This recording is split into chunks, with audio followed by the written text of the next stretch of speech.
कड़कती ठंड की दोपहर में पति के संभोग करने में जो आनंद है वो दुनिया के किसी और काम में नहीं है। ख़ास तौर पर जब आपकी नई नई शादी हुई है और एक हैंडसम खूब प्यार करने वाला पति मिला हो। वो लड़कियां इस बात को ज़्यादा समझ पाएंगी जिनकी नई नई शादी हुई हो। नवंबर में मेरी शादी हुई थी। मुझे एक अच्छा परिवार और प्यार करने वाला पति मिला था। दोस्त की तरह एक ननद और 2 जेठानियां मिली थी। पतिदेव इतने रोमांटिक थे कि जब भी मौका मिले शुरू हो जाते थे। उनका कहना था कि ऐसा करने से प्यार और विश्वास में गहराई आती है। सच कहूँ तो प्यार और विश्वास का तो ज़्यादा नहीं पता, पर पति रोमांटिक मिल जाए तो ज़िंदगी मज़ेदार हो जाती है। जनवरी का महीना था और कड़ाके की ठंड पड़ रही थी। तकरीबन 1 बज रहे थे। दोपहर को खाना खाकर सभी अपने अपने कमरे में आराम करने चले गए। मैं और मेरे पतिदेव भी अपने कमरे में चले गए। थोड़ी देर बातें हो रही थी, लेकिन ठंडी में बातें कहाँ से कहाँ पहुँच जाती हैं कोई नहीं जानता। हम दोनों का भी यही हाल था। जैसे ही कुछ होने वाला था तभी मम्मी जी ने ज़ोर से बुलाया। तुरंत दरवाज़ा खोला और बाहर चली गई। मम्मी जी ने कहा, बर्तन ऐसे ही पड़े हैं, ये शुभ नहीं है, जाओ आराम करो, आगे से ध्यान देना, मैं साफ़ कर देती हूँ अभी। मैंने कहा, मम्मी आप रहने दीजिए, मैं कर देती हूँ, और मन ही मन सोचने लगी कि इतना अच्छा सीन था, फालतू मम्मी जी ने बुला लिया। धीरे धीरे जैसे जैसे पुरानी होती गई, मम्मी जी मुझे हर चीज़ पर टोकने लगी। उनका सबसे ज़्यादा गुस्सा इस बात पर होता कि मैं काम करने में देरी कर रही हूँ, जबकि मैं हर काम अपने हिसाब से करती थी। धीरे धीरे यह बात जेठानी जी को भी कहने लगी।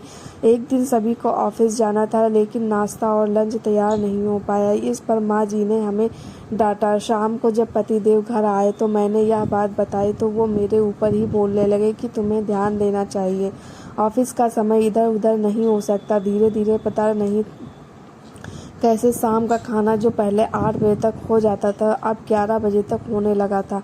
माँ का गुस्सा हम पर फूटने लगा कि तुम लोगों ने आते ही घर का सारा रूटीन बदल दिया।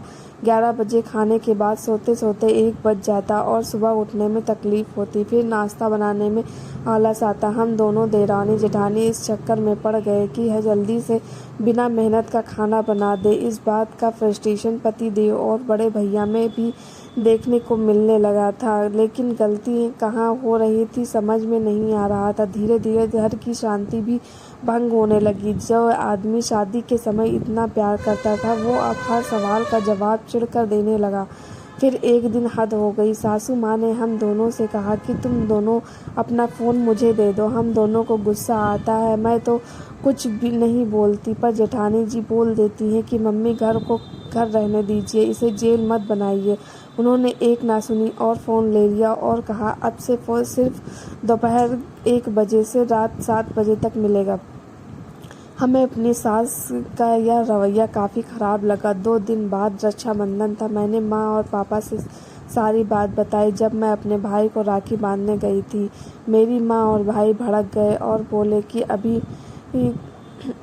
बात करता हूँ, किसी की पर्सनल चीज़ को लेने का क्या हक बनता है। पापा ने भाई को समझाया और बोले, तुम इतने बड़े नहीं हुए हो जो उसकी सास से ऐसे पेश आओगे।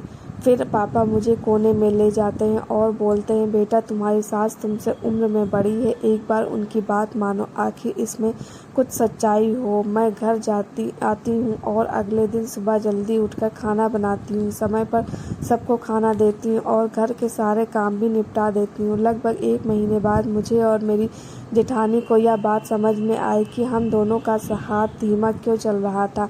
जो काम पहले 8 बजे होता था वो अब 11 बजे क्यों हो रहा था। इसके पीछे कारण था मोबाइल, और मोबाइल में भी सबसे खतरनाक चीज़ छोटी शॉर्ट वीडियो जो एक के बाद एक देखते जाओ, कैसे समय को खा रही थी है पता ही नहीं चलता।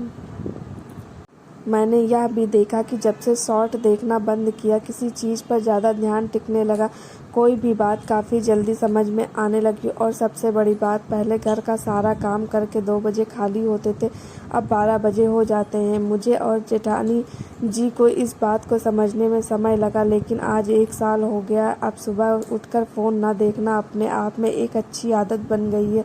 शायद मेरे पापा यह बात जानते थे, इसलिए बड़ी सहूलियत से बोल दिया कि जो सासू माँ बोल रही हैं कुछ दिन करके देखो। हमारे घर में होने वाली किचकिच खत्म हो गई। अब सोचिए ये शॉर्ट्स कितनी खतरनाक चीज़ है। मेरा जो हाल था वही हाल आज की हर लड़की और लड़के का है। शॉर्ट और रील के चक्कर में जो काम 10 मिनट का है वो 2 घंटे में पूरा होता है। यदि आप भी अपने परिवार को ठीक से संभाल नहीं पा रहे हैं या आपको लगता है कि समय बहुत जल्दी ख़त्म हो जाता है और आप सारा दिन कुछ कर नहीं पाते, तो मात्र 1 महीने के लिए रील देखना बंद कर दीजिए। यह मीठा जहर है जो धीरे से अंदर से दिमाग और हमारे समय को धीरे धीरे खा रहा है। उम्मीद है मेरे इस अनुभव से बहुत से गृहिणियों को कुछ फ़ायदा होगा। कमेंट करके यह भी बताएं कि क्या आपने यह नोटिस किया है कि रील देखने से बिना अंदाज़े का समय नष्ट होता है। धन्यवाद दोस्तों। आपको ये कहानी कैसी लगी कमेंट करके